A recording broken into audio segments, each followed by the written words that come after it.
안녕하세요. 정치권의 복잡한 현안을 시원하게 풀어드리는 정치펀치 배성규입니다. 안녕하세요. 정치펀치 MC빈 배소빈입니다. 민주당 이재명 대표에 대한 검찰 소환이 임박한 것으로 보이는 가운데 이 대표는 노란봉투법 대신 합법파업보장법으로 바꾸자는 주장을 하는 등 민생 행보에 집중하는 모습을 보이고 있습니다. 네, 그리고 이 야권에서는 지금 이상민 행안부 장관을 경질하라고 요구하고 있는데요. 이 국정조사를 하자고 하면서 갑자기 해임 건의안을 발의하겠다, 탄핵까지 하겠다고 하는데 이걸로 전국이 좀 시끄럽습니다. 오늘은 이런 모든 현안에 대해서 이 박찬종 변호사님 모시고 얘기 나눠보겠습니다. 안녕하십니까? 안녕하세요. 아유, 예, 오랜만에 뵙습니다. 네, 잘 지내시죠? 네. 최고 권위를 가진 정치 펀치에 이렇게 초청해 주셔서 감사합니다. 아유, 무슨 말씀? 저희가 잘 모시겠습니다. 언제 내가 저기 한번 초청 받나? 아, 네. 저도 유튜브를 지금 3년째 하는데 아, 그러시죠. 네. 여기저기 초청 받는 수가 있는데 왜 정치 펀치 사부 초청을 해주나? 네, 감사합니다. 그러셨군요. 네.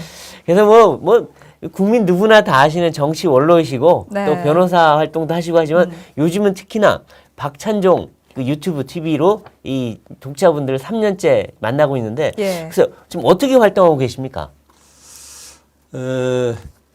그러니까 국회의원을 한 번이라도 경험한 사람, 그걸 전직의원이라고 한다면 그 김동길 교수도 한 번 하셨는데 그렇죠. 그 양반 전직의원이라고 분류하기에는 이게 국회의원 값이 안 나가거든요.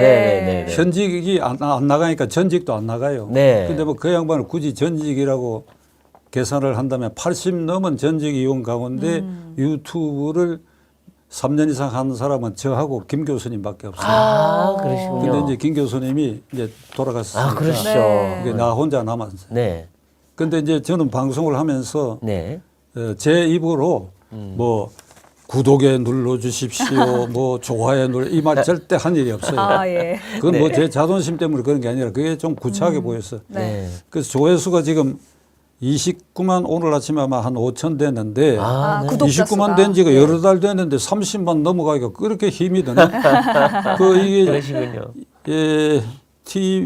TV조선 유튜브에 내가 오늘 출연하니까 30만 금세 넘어갈 거예요. 아유, 그러군요. 하여튼 우리 이 박 변호사님 말씀 들으시고 또 재밌는 말씀 또 박 변호사님 유튜브 가서 또 많이 시청해 주시기 바랍니다.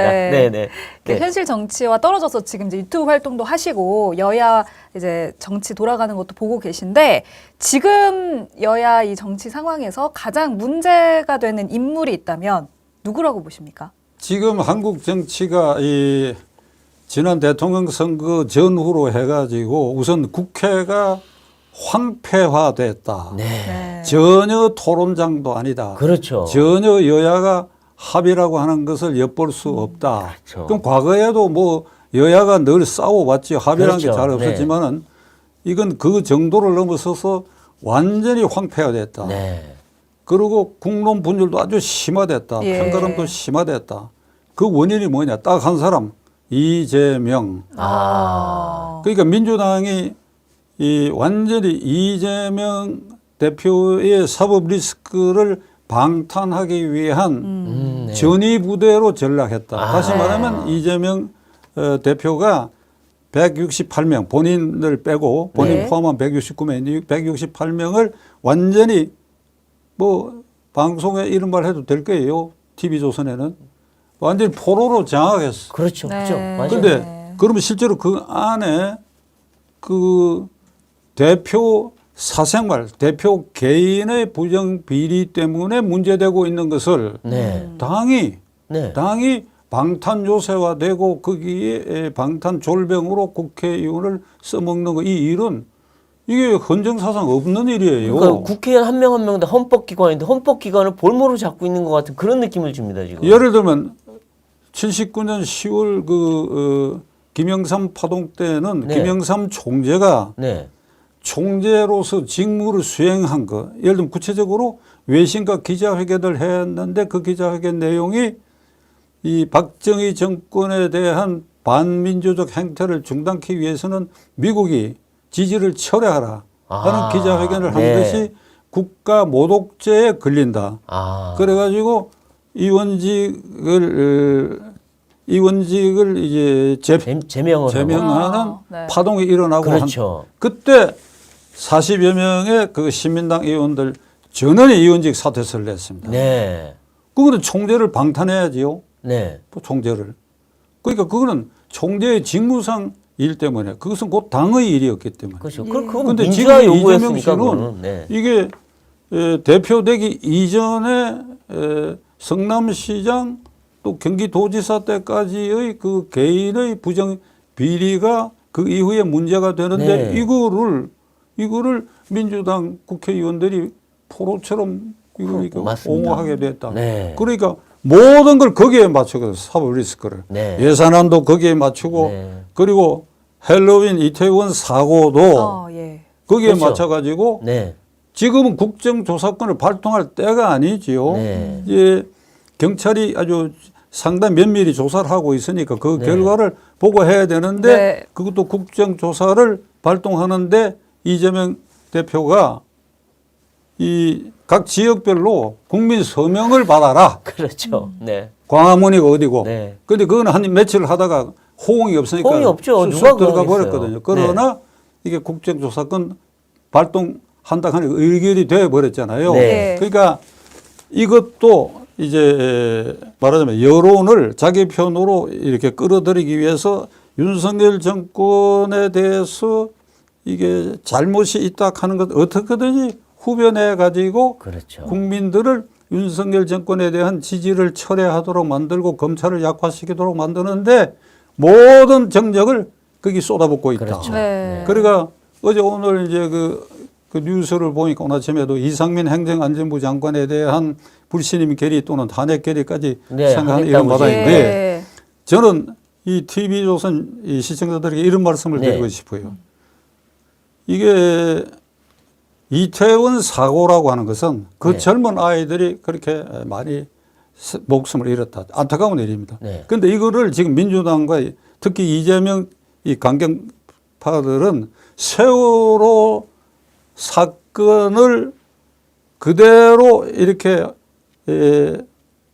유추해가지고 그 세월호에 대한 그 민심을 분기시키는 그걸로 아주 이용하려고 지금 하거든요. 네네. 그래서 저는 단호하게 말씀드리는데 세월호 사건하고 이태원 사고는 전혀 다르다. 네. 그렇죠. 세월호 참사는 이게 뭐 길게 얘기 안 드리겠습니다. 선장이 마이크를 통해 가지고 선실에 있는 젊은 아이 학생들에게 선실 밖으로 나오지 말라 그랬다고. 그렇죠. 나오지 마라.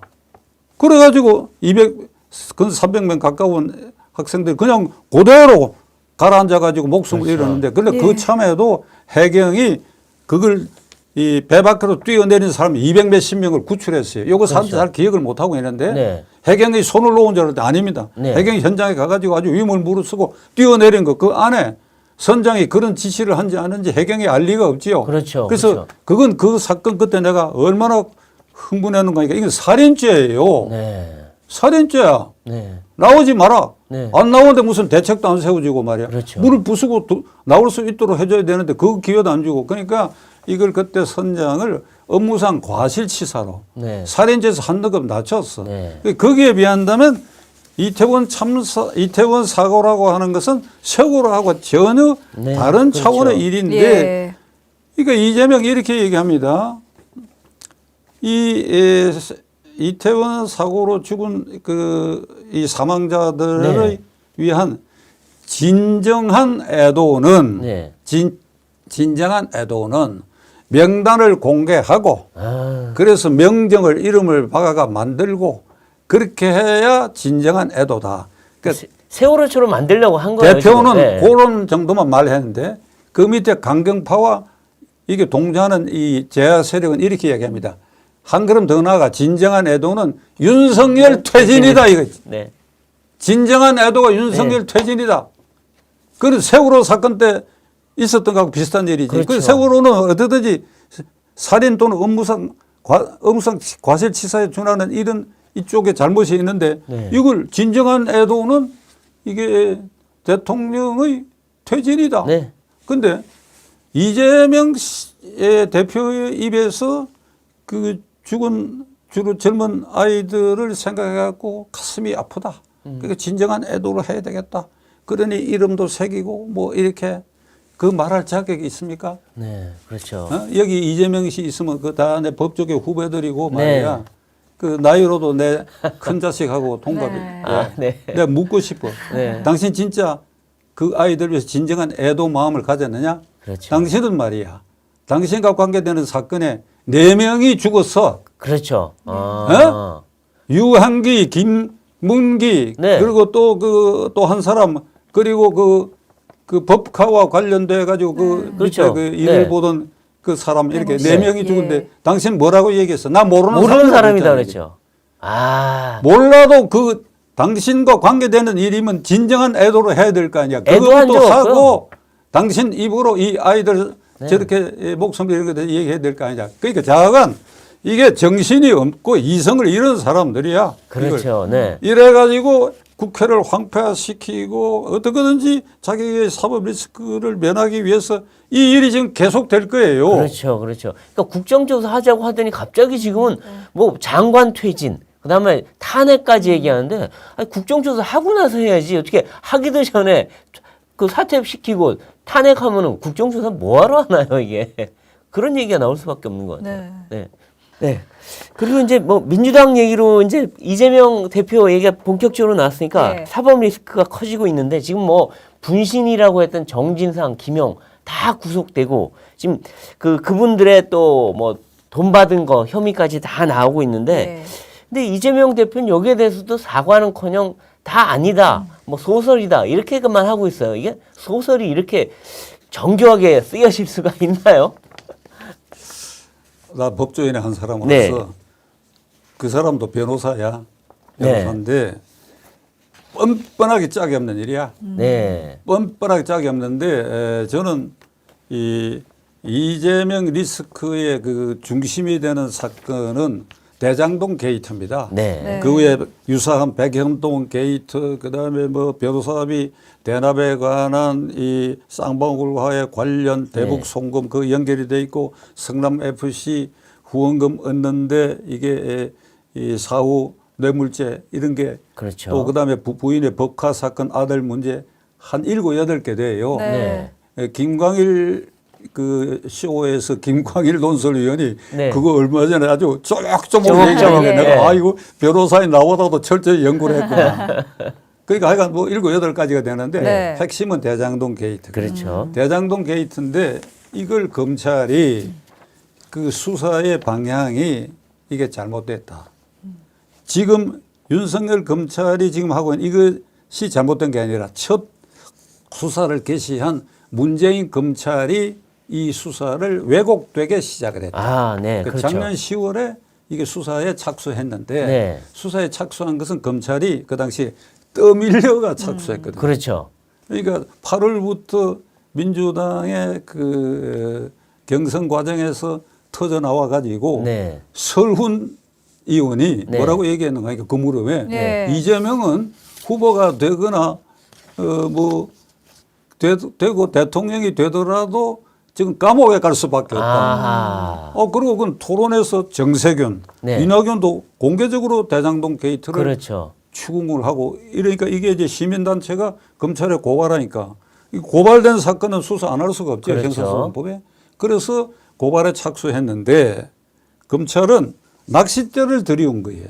네. 비유를 하면 고기를 잡는 것을 비유를 하면 5월 10일 취임할 때까지 2달은 손을 놓고 있었어요. 그렇죠. 네. 5월 10일 취임해가 한동훈 법무장관이 들어서고 이게 문재인 검찰 정부 이제 쓸어내고 이제 수사를 이제 시작하게 됐는데 그렇죠. 그리고 오늘 나온 게 하나 있습니다. 이게 이 핵심은 네. 대장동 몸통 이재명을 처음부터 때려 잡아야 되는데 타격을 네. 뭐로 잡느냐? 업무상 배임이에요. 업무상 네. 배임. 무슨 배임이냐? 성남시장으로 그 결재권이 있는 사람이 이게 초과 이익이 약 1조 가까이 8천억에서 1조 가까이 발생되는 이 초과 이익을 이렇게 성남시가 환수하도록 네. 결국 그거는 국민 몫이라는 뜻이거든요. 네. 그 국민 몫으로 환수하도록 시행 결제를 해야 되는데 이거를 민간업체 김만배 그렇죠. 넘겨준 일당들에게 거죠, 그 이게. 이익이 표면상 네. 돌아가도록 돌아가도록 결재를 했기 때문에 이건 엄청난 그 업무상 배임이니까 네. 이걸로 때려잡아라 이게. 그러니까 시장이 밑에서 이 자살한 유한기, 김문기 씨 등의 실무자들이 계속해서 시장님 이거는 초과이익 환수죠. 응? 넣어야 됩니다. 넣어야 됩니다. 근데 그때마다 전부 다 외면해버리고 그리고 이걸 결재를 했다. 그러면 그걸로 업무상 배임죄로 구속을 해야지요. 네. 그거는 나는 지금 이원석 검찰총장에게 얘기하고 싶어요. 네. 이 방송을 통해서. 네. 내일이라도 그걸로 가지고 구속 영장을 청구하라 이거야. 네. 지금 이제 국회 때문에 그런데 이게 끝나는 순간에 네. 순간에 하라 이거예요. 왜 그러니까 예. 김만배 그래가지고 이제 구속된 게 유동규, 김만배, 남욱 요런 정도 아닙니까? 예. 그 요 사람들 그 업무상 배임 재판에 여러 증인이 나와가지고 이건 시장님이 결재했다. 우리가 결재 올린 것도 시장님이 이렇게 거부하고 그렇게 결재했다는 증거가 여러 사람 실무자들이 다 네. 나와. 예. 그 이상의 증거가 더 필요가 없습니다. 네, 그러니까 이걸 빨리 업무상 배임. 그러니까 유동규, 김만배 등의 공소장에는 거기에 성남시장 이재명이라는 게 수십 번 이름이 나가 그게 공범에 맞습니다. 네. 우두머리로 돼 있는데 그 밑에 졸개 공범들을 업무상 배임 공범으로 구속해서 기소를 하면서 대가리를 주범을 예. 그렇게 안 한다. 그게 말이 되는 얘기야. 그리고 이거를 신속히 해야 할 이유가 있습니다. 네. 구속을 해서 확정 판결이 빨리 나야 몰수 추징을 하는 겁니다. 그렇죠. 예. 이익을 몰수할 수 이걸 있죠. 국민들이 놓치고 있어요. 지금 네. 이게 화면에 보면 뭐 김용 그다음에 정진상. 네. 정진상에 대해서 뭐 8억, 21억 네. 그게 뭐 왔다 갔다 했다. 그게 이게 이제 텔레비의 토론 프로를 보면 그 네. 이쪽 저쪽 편에 이제 평론가들이 나와갖고 그것이 진실이다 아니다. 그다음에 뭐 428일 저수지에 있는 돈도 있다는데 그건 가지치기야. 네. 그건 가지치기야. 이 큰 덩어리 업무상 배임으로 단죄를 하고 난 다음에 그 가지치기는 그 다음으로 이건 송사리에 해당하는 거예요. 네. 이렇게 조사를 하고 빨리 판결이 나야 몰수 추징을 하는 겁니다. 네. 네. 예. 몰수 추징. 8천억 내지 1조의 불법 부당한 이익이 발생된 업무상 배임죄 그로 인해서 생성된 그 돈 덩어리 네. 그것이 그 돈이 흘러가 예금 형태나 채권 형태로 있으면 그대로 몰수하고 그렇죠. 그다음에 개인적으로 전부 썼다. 뭐 각자 뭐 김만배고 뭐 전부 이렇게 나누어 가지고 어디에 썼다. 뭐 정치 자금으로 줬다. 그러니까 그 돈이 흘러간 거 잘 모르겠다. 그 전체를 뭉뚱그려 가지고 추징을 하는 거예요. 그렇죠. 예. 네. 전두환 대통령 평생 추징에 시달리는 거 그렇죠. 맞죠? 맞습니다. 그러니까 추징을 하는 겁니다. 네. 그건 무서운 거예요. 그게 좀. 그래야 사법 정의에 맞는 일이다 이거. 네. 맞습니다. 그러니까 요 방향으로 나는 검찰이 신속히 움직여라. 네. 지금은 8억짜리, 21억짜리로 자꾸 혼동돼 갖고 탈탈 털어도 나오는 게 있느냐 이런 소리를 하도록 만들어 놔버렸단 말이야. 네, 네. 알겠습니다. 이제는 그러잖아요. 탈탈 뭐 내일인가 뭐 그렇죠. 100일이 탈탈 되면 털어와라. 검찰을 공격한다고 나오는데 네. 그날로 영장 청구해야 돼. 그날로 무슨 네. 소리 하냐. 그 입을 막아버려야 돼. 네. 이게 말이 되는 소리냐 이 말이야. 네. 그다음에 네. 얘기가 나온 김에 이 대장동 게이트는 어디까지 이 수사가 완결돼야 되는 거 아니까 이 지금 말씀드린 몸통 이래가 업무상 배임죄로 그리고 몰수 추징하는 과정 그리고 그 밑에 졸개들 다 잡아놓고 그리고 재판 거래에 관한 권순일 전 대법관을 이게 이 이재명 몸통 구속 다음 날 비유로 말하면 네. 즉각 권순일을 사법 처리를 해야 돼. 왜 사법 처리를 해야 되니까 요게 권순일이 대법관이 주심이 된 이재명 경기지사의 공직선거법 위반 사건. 그렇죠. 예. 경기지사 허위사실 경선 유포. 네. 때 상대 후보 국민의힘당 후보 누구하고 토론하는 과정에 몇 가지 이제 질문을 했더니 그게 사실과 다르게 그렇죠. 아래가 형 2번 문제를 갖고 거짓말을 했다는 거죠. 예. 잘 알고 계시네. 네. 허위사실 공표죄의 공직선거법 위반으로 네. 2심까지 300만 원 벌금형이 그렇죠. 내려졌거든요. 대법원에서 이런 사건에 그걸 뒤집는 경우가 없어요. 누구 눈에도 그렇죠. 그게 거짓말이었기 때문에. 네. 거짓말이 명확했죠. 네. 이 김명수 대법원장 휘하에 권순일 대법관이 주심이 돼 갖고 판결을 경선 선거 운동 과정에서 경쟁 후보끼리 토론하는 과정에서 질문을 받고 다소 사실이 아닌 걸 얘기한 것은 소극적인 응대니까 네. 적극적으로 나는 이렇다 얘기한 것이 아니라 상대방이 물으니까 이렇습니다 한 것은 이걸 공직선거법상 허위사실로 처벌할 수 없다. 그러니까 별 희한한 법 논리를 갖다 댔어요. 솔직히 말하면. 네. 이봐요. 권순일 대법관, 네. 권순일 전 대법관 이게 다 후배들인데 이게 말이 되는 소리야 이게. 그러니까요. 이래가지고 파기 환송을 해가 이게 무죄가 돼버렸어요. 그렇죠. 그럼 오늘날 이재명이라는 자연인이 이렇게 민주당을 휘어잡고 아까 모두에 말씀드린 것처럼 한국 정치판을 X판으로 만들고 있는 그러한 행위를 하도록 하는 그 원인 제공의 원천은 공직선거법을 무죄로 만들어준 권순일이다, 권순일. 그렇죠. 네. 어찌 보면 권순일부터 먼저 잡아야 된다고, 순서가. 예. 그 사람이 그 권순일 대법관 그러고 나서 퇴임 후에 화천대에 고문으로 가서 돈도 받았지 않습니까? 바로 그래요. 네. 지금 권순일 대법관을 김만배가 무슨 머니투데이에 기자인가 이래가지고 그 8번을 대법관실을 방문을 그렇죠. 했는데 네. 7번은 판결 나기 전이고 한 번은 판결 후인데 그죠. 네. 자, 우선 첫째로 대법관실에 아무나 못 갑니다. 변호사인 가죠. 우리 절대로 못 갑니다. 못 가죠. 지금 시간이 없어서 그런데 내가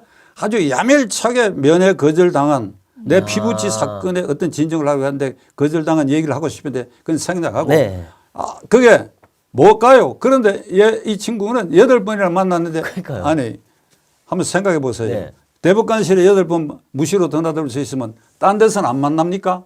그렇죠. 딴 데서는 안 만납니까? 저도 법조 집에는 출입, 못 갑니까? 법조 출입 기자 해봤지만 대법원 대법관실에 들어갈 못 때는 가요. 사인이라도 들어가는데 집에는 못 찾아가요. 예. 그래가지고 그만두고 난 다음에 석 달 뒤에 이제 임기 만료를 끝났어요. 그러니까 월 1,500만 원씩 고문료를 받다가 이 사건 터지니까 그러니까, 중단을 했는데 맞습니다. 네.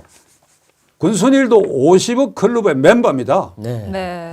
50억 클럽 멤버예요. 그러니까 이런 전후 사정을 생각했을 때 어떻게 보면 오늘날 이 나라를 시끄럽게 한 원인을 제공해서 판을 깔아준 건 권순일이다 이게 권순일이. 예, 알겠습니다. 네. 예. 네. TV 제 유튜브에서 이걸 반복적으로 얘기해도 검찰이 반응이 없는데 네. 오늘 이 TV 조선에서 얘기했기 때문에 검찰총장 이 얘기 들으라고 생각합니다. 네. 예, 알겠습니다. 더 이상 머뭇거리면 검찰의 직무유기야. 네. 네, 네, 알겠습니다. 예. 네. 정치펀치 시청자 여러분, 저희 조선일보가 이번에 새로 신문 구독을 신청해 주시는 분들을 상대로 이벤트를 진행합니다. 네, 아래 번호로 연락 주셔서 배성규, 배소빈의 정치펀치를 보고 구독 신청한다고 말씀해 주시면 2023년 벽걸이 달력을 드립니다. 기존 구독자분들께서는 조선 멤버스를 통해서 2023년 벽걸이 달력 증정 이벤트를 진행하고 있으니까요. 많은 관심 부탁드립니다. 네, 대한민국 1등 신문 조선일보 많이 구독 신청해 주시고 신년 달력도 받아가세요. 네, 그런데 오늘 새로운 뉴스가 하나 나왔는데요. 이 남욱 변호사가 진술을 했는데 법정에서 이 문재인 정권 때 검찰이 축소 수사를 했다라는 얘기가 나왔어요. 그러니까 남욱한테 문재인 검찰이 전화를 해서 당신 들어오면 당신은 봐줄게. 그리고 수사는 유동규, 김만배, 최윤길이라는 시의원 그리고 공무원 한 명만 구속시키겠다. 나머진 없는 걸로 하겠다라고 했다는데 이거야말로 정말 이재명 봐주기 수사에 실체가 드러난 게 아닌가 이런 생각이 듭니다. 어떻게 보십니까? 두말할 필요 없지요. 그러니까 이재명 봐주기로 수사를 미적거리는 아까 제가 말씀드렸죠. 낚싯대를 들이고 천천히 무는 놈만 잡아낸다는 이런 식으로 지내왔기 때문에 이 사건은 말이죠. 이재명 구속하고 권순일 사법 처리하고 50억 클럽 멤버 조사 다 끝나고 나는 어느 단계에 가면 최종 단계에는 앞에 수사팀을 조사를 해야 됩니다. 수사를 직무유기했다. 네. 직무를 포기한 상황. 네. 그리고 해서 이재명을 빠져나가게끔 구멍을 만들어준 그런 부분. 네. 그거 반드시 같은 검찰이 같은 검찰이지만은 이 수사를 해야 됩니다. 그렇죠. 거기까지 가야 이재명 게이트에 관한 검찰 수사가 완결이 된다. 네. 이거를 현재의 검찰총장 명심해야 할 겁니다. 아, 그렇죠, 예. 그렇죠. 네. 네, 이제 이런 상황에서 이제 이낙연 대표가 오는 6월쯤 귀국한다라는 소식이 들려오고 있습니다.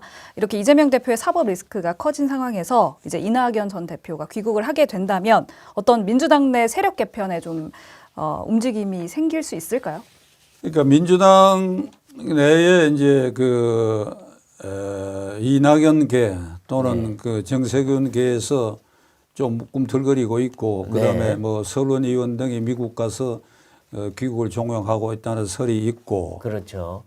그럴 가능성이 있지요. 네. 꿈틀거릴 수밖에 없지요. 그다음에 이 김부겸 전 국무총리가 움직이게끔 해야 되겠다. 네. 왜 그러니까 어차피 이 사법 리스크의 결말은 박찬종 변호사 얘기 들으면 이게 조만간에 끝날 것 같은데 그런데 예. 좀 질질 끈다 하더라도 어차피 이건 뭐 처리 대상이 될 수밖에 없지 않느냐. 아. 네. 그러면 이제 대안으로는 뭐 나이나 이런 걸로 봐가 김부겸 깨끗하고 총리도 지냈고 네. 뭐 이런 움직임이 이렇게 당연히 있을 수가 있죠. 수밖에 있는데 없다.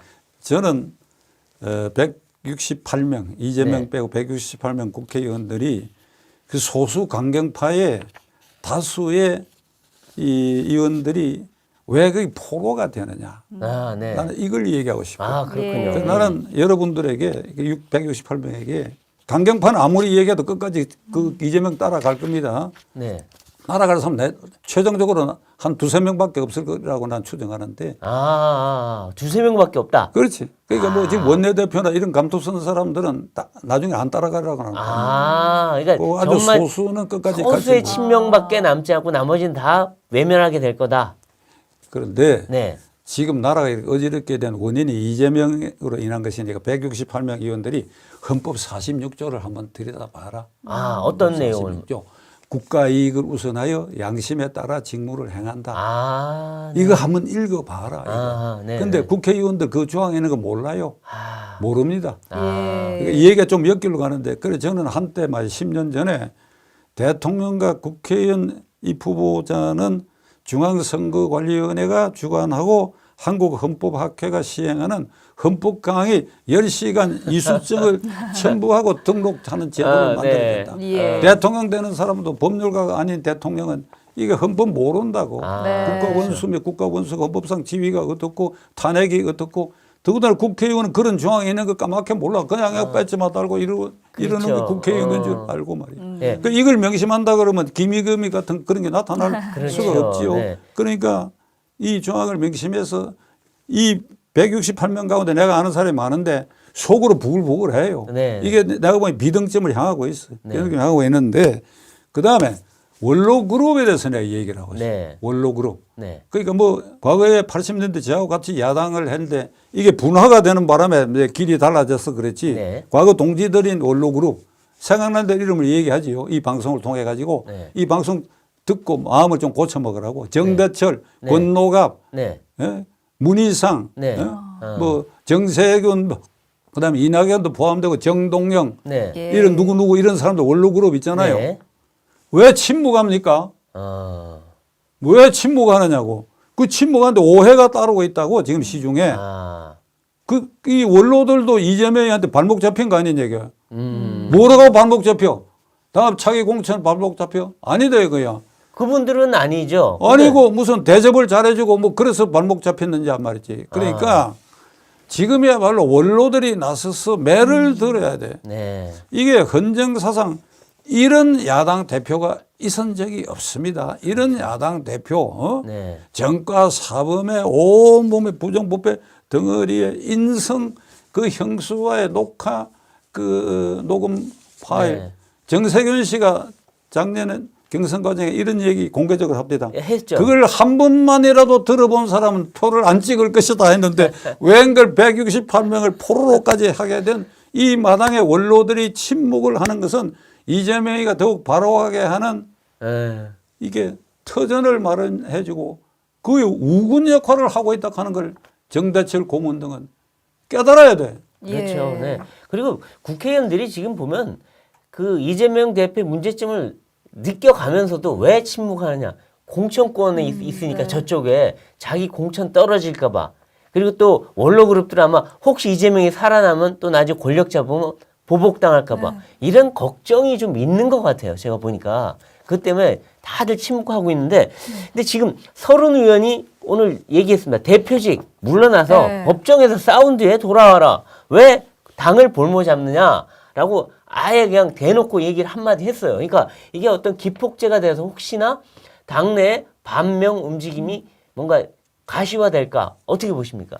가시화돼야지요. 네. 가시화 안 되면 168명 국회의원이 집단으로서는 무지렁이 취급을 해야지. 아, 네. 이게. 네. 근데 문제는 말이죠. 지금 배 의원이 말씀하신 것처럼 차기 공천 같은 걸 이제 우려해가지고 이재명 대표가 차기 국회의원 선거까지 공천권을 행사할 수 있다 하는 거 참 야비한 일이지요. 네. 공천권을 대표가 행사한다. 이게 우리가 민주공화정을 운영하는 나라에서 그래도 하여간 어떻든 이게 이 수평적 정권 교체는 이루어지고 있으니까 네. 그나마 많은 진전이 있는데 그건 뭐 국민의힘당도 들다 보면 국회의원 공천이라는 게 이 야바이판이거든. 아, 네. 야바이판. 이게 언제쯤 적어도 미국이나 일본처럼 말이지 이게 예측 가능한 공천 제도로 언제 바뀌느냐. 이것도 하나의 숙제인데 네.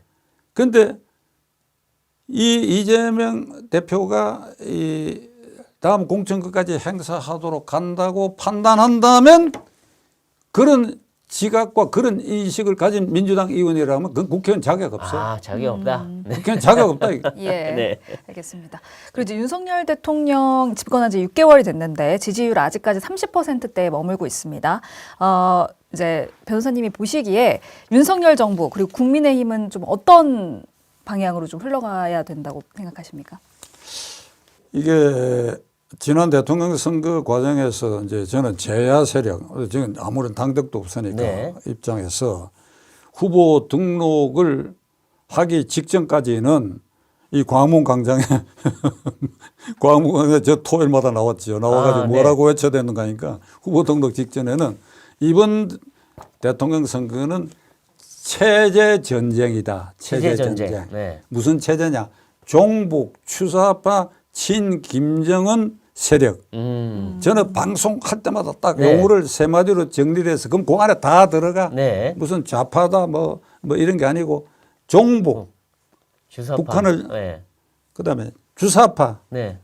친 김정은 네. 이 정권을 종식시키고 연장을 반대하기 위해서 우리가 똘똘 뭉쳐가지고 나아가야 된다. 아, 네. 그러니까 이제 후보 등록 시작되는 순간부터는 제가 말을 바꿔가지고 한 단계 높여서 그러려면 2번 후보에게 표를 모아줄 수밖에 없다. 2번 후보에게. 네. 윤석열이란 말도 안 해서 그냥 2번 후보에게 모아줄 수밖에 예. 없다. 국민의힘 후보. 네. 윤석열 대통령이 이 방송 듣고 뭐 섭섭해할지 모르겠으나 저는 그 3월 9일까지 그 정당 연설회에 거의 반강제로 한번 나와가지고 네. 중앙대학교 뒤 3월 1일 날 네. 국민의힘당 정당 연설회에 하도 날 등 떠미는 사람이 있어. 그거 가서 한번 지원 연설을 해준 일이 있어요. 네. 그 하고 나니까 그 나경원 의원 지역인데 곧 후보가 오시니까 네. 손 한번 들어주라 하는데 그냥 나가 광화문에서 내가 다시 했는데 아, 네. 그때 내가는 위대한 지도자가 나왔다. 부패 척결과 이 종북주사파 척결하고 문재인과 이재명의 그런 적폐를 완벽하게 척결할 윤석열 후보를 지지하자. 이 말로 한 일 없어. 예. 예. 좀 그만 위대한 하셔야 후보가 나왔다. 네. 이렇게 말한 일도 없어. 예. 들으면 섭섭할지 몰라도 네. 도구다. 당신은 도구다. 무슨 도구냐? 종북주사파 종식을 위한 도구고 네. 그리고 부패 척결. 이게 문재인 정권에 쌓인 이 부패 상황은 역대 어떤 정권에서보다도 크고 깊이 쌓여 있다. 네. 그게 이재명이라고 하는 아주 최악의 흉물이 지금 등장했는데 이걸 정리해 줄 수 있는 거는 어차피 윤석열밖에 없다. 이제 이렇게 이제 해서 힘들어 가지고 네. 힘들어 가지고 곰노릇을 했지요. 네. 곰노릇을 했더니 보니 왕서방들이 전부 이제 점령을 해가지고 뭐 좋은 자리도 하고 이러더라고. 아니 나는 뭘 바라고 한 건 절대 아닌데. 네. 그런데 5월 10일 취임하고서부터 이게 지지율이 30% 밑으로 가길래 당황했어요. 네. 저는 지금도 당황하고 있어요. 네. 요 어제 그저께 뭐 36%까지 나갔다가 네, 가서 조금 올라갔다고. 그렇긴 한데 네. 제가 30%에 걸려 있다. 네. 그러니까 49점 몇 프로로 당선됐으니까 현재 지지율 30% 그래도 신뢰성이 있는 비교적 네. 그거 추산이 약 30% 요쪽인데 약 20%가 지지를 철회했다고 봐야죠. 아, 네. 20%. 네. 그럼 20%를 땡겨야 된다. 그럼 초기에 이게 윤석열 대통령이 실수한 게 몇 개가 있어요. 네. 그 시간 경계상 이 얘기 못 하겠네. 예. 아니요, 뭐 그래서 아니 그러니까 예. 그게 사소한 실수인데 이게 문제는 평생 검사만 한 사람이다 보니까 아, 그렇죠. 도어 스태핑에서 문제가 발생했어요. 네. 처음에 송옥렬 공정거래위원장이 내가 보기 적임자인데 이 사람이 이유 없이 말이야 스스로 물러서서 장관급으로 4명째 낙마 사태가 네, 그렇죠. 그때에 도어 스태핑에서 기자들 묻는 것도 좀 심하게 물었어. 네. 이게 자꾸 장관급 낙마가 있는데 대통령 어떻게 생각하십니까? 이러니까 이래 버렸어요. 윤 대통령이 그 말과 이 손짓을 제가 느낌대로 얘기를 합니다. 네. 딱 그대로 한 건 아니지만 무슨 소리? 문재인 정권 하고 비교를 해봐. 내 정권이 훨씬 우세해. 아. 이러고 쑥 들어갔단 말이에요. 네. 그러니까 이런 손짓을 이렇게 하고 말을 심하게는 안 했지만은 문재인 정권 때하고 비교해봐. 뭐가 그렇죠. 부족해 그런 하고 취지로 들어갔는데 얘기하시죠. 이게 그 이후에 말이죠. 여론조사를 하면 인사 실패가 지지하지 않는 이유의 네. 첫째였다. 이게. 네. 그 인사 실패란 게 그때 송옥렬 낙마한 거 그게 많이 낙마한 것도 아닌데 검찰공화국이란 거. 네. 경향신문이 말이죠. 검찰 인사로 도배질을 했다 이래갖고 쭉 바둑판보다 좀 큰 사진들 쭉 이렇게 요 밑에 관직을 써놨는데 한동훈 법무장관, 이노건 법무차관, 뭐 그다음에 원희룡 건교부 장관, 권영세 네. 그 통일원 장관, 박민식 그 원호처장, 그다음에 권성동 뭐 장재원 요렇게 해놨단 말이에요. 네. 지금 내가 말한 사람들은 그 사람들은 검사가 아니죠. 네. 검사가 아니지. 네. 법무장관하고 차관은 원래 검사들이라 가는데 네. 꼭 반드시 가야 하는 원칙은 없지만 한동훈이나 이동훈 검사 출신이 거기 간다고 그거 이상할 게 아니다. 그럼 나머지는 보면 검사하다가 전부 색깔을 벗어난 사람들까지 쭉 가가 이걸 이제 일부 우파 유튜브에서도 이걸 검찰공화국이라고 낙인 찍으니까 백성들이 검찰공화국인가 보다. 그게 이제 부속실장을 대검 사무국장 하던 사람을 갖다 놓고 네. 갖다 놨기 때문에 가까이 심부름 하는 사람. 네. 그 이걸 뒤집어 써버렸단 말이에요. 그러니까 이렇게 내져가지고 일방적이나 그다음에 이 직선적이고 독선적이다 인사에 무능하다. 네. 이걸 지금 못 벗어난 거예요. 네, 이게. 그렇죠. 네. 알겠습니다. 그런 여러 요인들 때문에 지금 지지율 회복이 예. 어렵다. 어려운데 이제 문제는 내년 봄에 이제 전당대회가 있고 그 전당대회에서 체제 개편을 하는데 지금 다음 선거가 1년 5개월 남았습니다. 네. 1년 5개월 남았. 오늘이 11월, 그러니까 12월이 되면 딱 1년 5개월 네, 남았는데 그 내년에 2, 3월에 전당대회에서 대표를 뽑게 되면 완전 총선 대비인데 이 고비를 어떻게 넘기느냐, 네. 어떻게 공천하고 어떻게 쇄신하느냐가 그렇죠. 운명에 걸려 있고 거기에 그 총선거의 과반수를 확보하지 못하면 네. 윤석열 정권의 앞날은 완전히 먹구름에 걸리게 된다. 아, 그렇죠. 그렇죠. 근데 이제 이런 와중에 지금 야당이 이 뭐 윤석열 대통령, 한동훈 장관, 이 김건희 여사 깎아내기, 가짜 뉴스 만들기 아주 혈안이 돼 있는데 청담동 술자리 그 결국 가짜로 드러났지만 그 사과도 안 하고 있고 그다음에 김건희 씨 뭐 조명을 썼다, 뭐 빈곤 포르노다, 한동훈 장관 집을 찾아가서 네. 집까지도 하고 이 참 굉장히 여러 가지 희한한 행태를 보고 있는데 이것도 야당이 좀 너무 정도가 심한 거 아닌가 하는 생각이 들어요. 심한 정도가 아니지. 네. 심한 정도가 아니고 헌정사에 이런 일이 없어. 우선 네. 한동훈 장관 부분을 얘기를 하면 네. 퇴근길에도 쭉 따라다녔다는 거 아니에요. 그렇죠. 그리고 집에 찾아갈 때도 통고하고 찾아갔기 때문에 우리 잘못이 없다. 더 팩트인가 하는 네. 거기 더 탐사. 네. 더 탐사. 더는 네. 뭐예요? 도대체 더가 THD야? THD? THE 예. 그걸 어디 반미주의자들이 왜 THE는 갖다 붙이노? 그러니까 그런 말을 하더라고. 네. 그러니까 통고하고 미행을 했다. 네. 통고하고 찾아가서 문을 열려고 했으니까 우리가 주거 침입이 될 수 없다. 내가 이 얘기를 듣고 어떤 생각이 났는가 하니까 1957년에 그 자유당 정권이 한창 그 폭압적으로 기승을 부릴 때에 대구에서 발행되는 매일신문에 네. 조선일보의 논설실장도 하셨던 최석재 당시 논설위원이 네.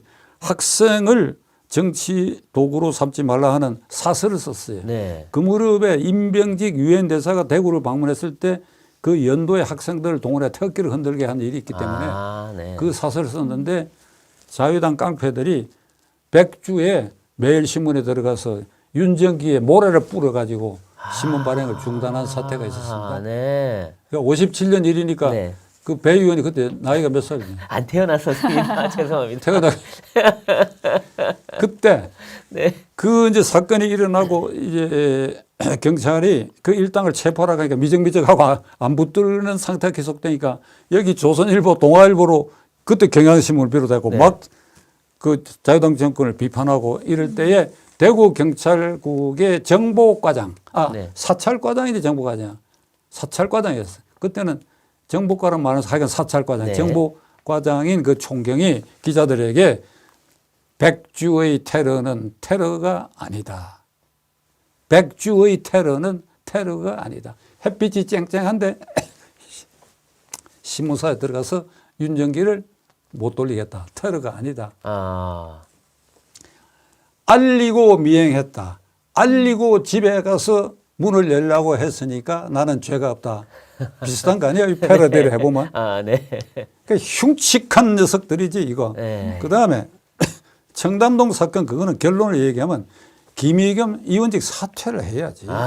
네. 더 말할 것 없어. 네. 그리고 그런 30명의 변호사가 법무장관하고 이해충돌이 있는 30명의 변호사 술자리에 법무장관이 가고 대통령가 저는 처음 그 뉴스를 딱 듣고 네. 이건 절대 아니다 이거야. 네. 만일 사실이라면 내가 광화문 광장에 나서 가지고 윤석열 물러가라고 얘기를 해야지. 네. 윤석열 물러가라고 얘기를 해야지. 그러면 나도 국회의원 여러 번 해봤지만은 그 터무니없는 게 들어오면 크로스 체크를 해. 그렇죠. 예. 검증을 하고 아주 확인을 기본적으로 해야죠. 네. 변호사 30명, 법무장관이 그리고 대통령까지 그건 새벽에 상식적으로 말이 안 술자리는 되거든. 참. 그러면 그 자리에 가서 확인만 해봐도 그렇죠. 지금 그거 30명 들어갈 자리도 없다는 거 아니에요. 꼭안 간단히 되죠. 되는 걸 그러니까.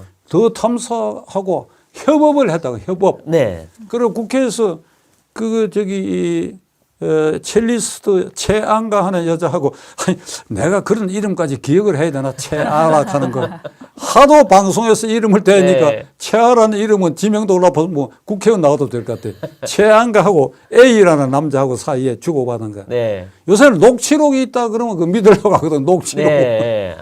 근데 그걸 협업을 했다 하거든. 네. 자, 그러면 사실이 아닌 거로 판명된 후에 김의겸의 태도입니다. 네. 배 의원 어떻게 기억하시는지 모르겠지만은 이게 사실이 아닌 것 같으니 내가 유감이다 이랬는지 사실이라면 심심한 유감을 표한다 이런 식의 끝까지 사실로 사실이라면이라고 판명됐다 판명이라는 말을 안 썼지. 안 썼죠. 네. 사실이라면 유감이다. 네. 그러나 나는 다시 되돌아가도 한동훈 장관을 상대로 이 묻겠다. 폭로 진술을 할 수밖에 없다. 두 가지 점에서 염장을 지르는데 네. 첫째로 유감이란 게 뭐예요? 그것도 사실이라면 만약 if 네. 사실이라면 유감이다. 한자로 감정이 있다는 뜻이니까 네. 사죄 사과보다도 낮은 개념이 거죠. 전혀 다른 거예요. 네. 유감이다. 네. 손자한테 하는 말이야. 나 너 지난번에 몇 때니까 할아버지 유감으로 생각한다. 이게 뭐 대국민 상대로 유감이다. 둘째로 다시 돌아가도 질문을 하겠다.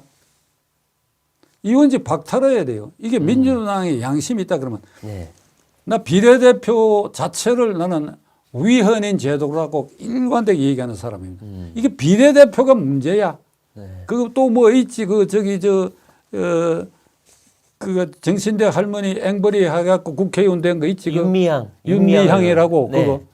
그 지금 재판이 진행 중인데도 얄궂은 계속하고 이게 그렇죠. 비례대표가 곳곳에서 사고를 일으킨다. 이게 그러니까 이건 당장 의원직을 사퇴시켜야 되는데 그리고 EU 대사가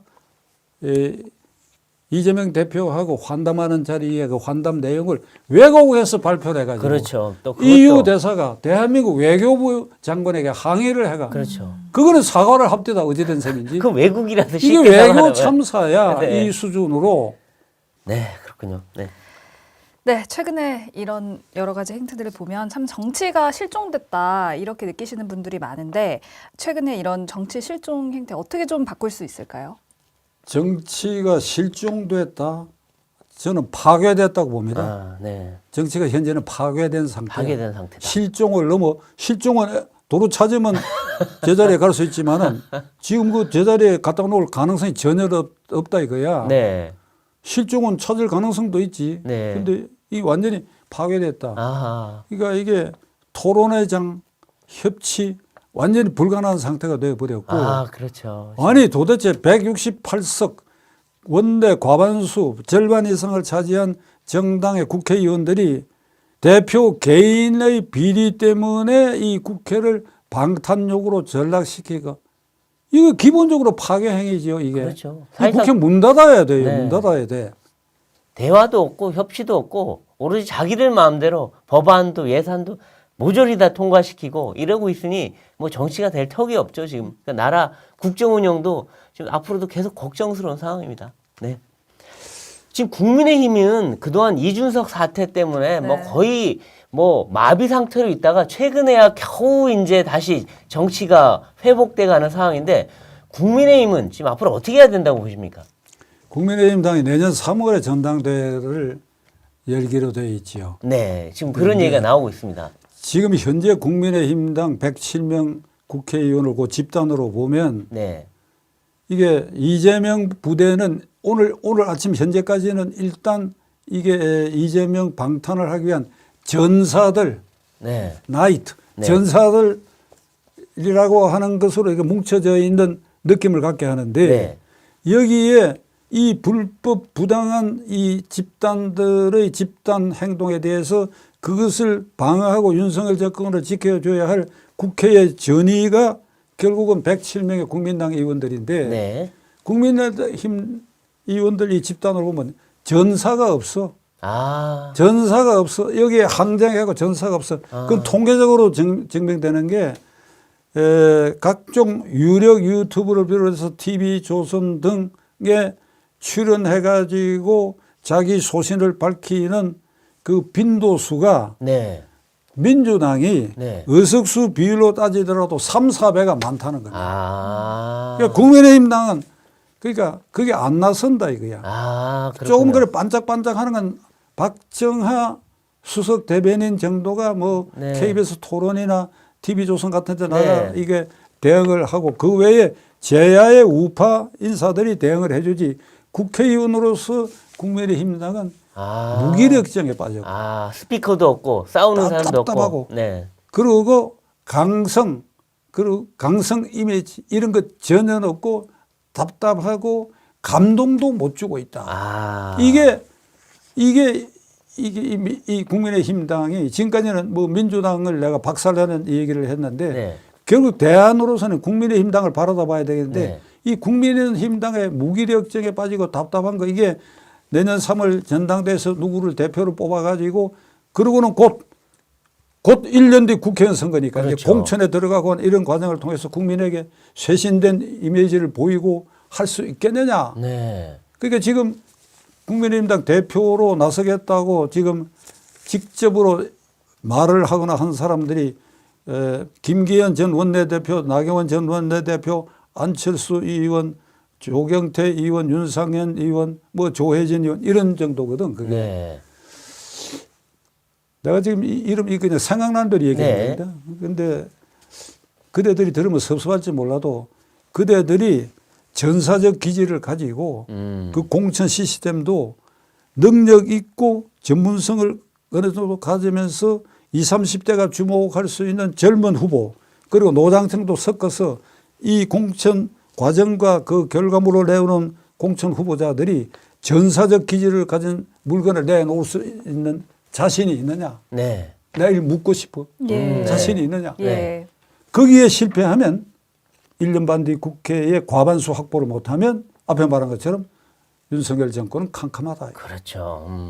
그러니까 이런 점에서 저는 이제 하나 우려되는 게 있어요. 네. 유승민 전 원내대표도 이제 경선에 나설져서 네. 거의 분명히 했고 오늘 아침 뉴스에 보면 이제 그 이준석 전 대표도 이번에 3번 떨어지고 4번째 뭐 도전한다는데 예. 거기에 대해서 내가 획기적 전술을 생각하겠다 이런 얘기를 했습니다. 그런데 유승민 전 원내대표가 대표 경선에 나오려면 반성문 써라.